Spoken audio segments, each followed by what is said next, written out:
Hi there, Steve Kaufman here. This is the third in the series of videos where I talk about how Stephen Covey's 7 Habits of Highly Effective People applies to language learning. The third of Stephen Covey's habits is to what he calls put first things first.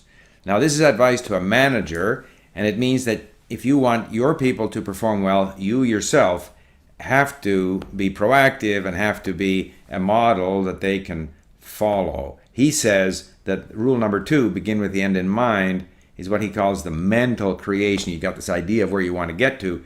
And rule 3 is the physical, that is where you're going to actually make it happen. So with language learning, you have this vision of what you want to be, where you want, what level you want to achieve.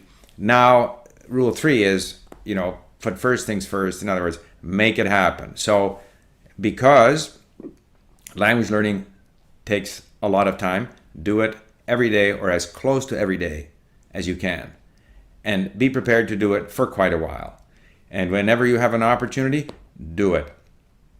And so I often talk about how I always have my MP3 player, and now, of course, my iPhone 6 Plus, which is a phenomenal device.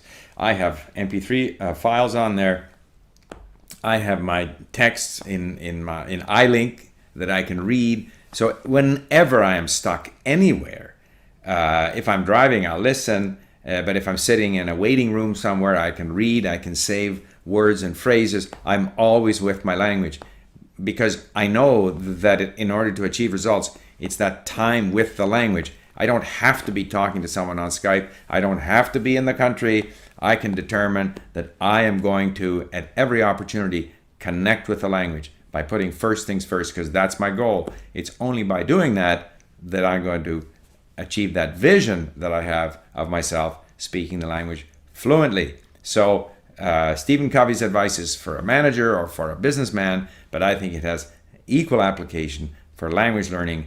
Once you've determined where you want to get to, you have that vision, that what he calls the mental creation. Now it's the physical creation. You gotta make it happen. So do it. And that's the third of his habits of highly effective people. Thanks for listening.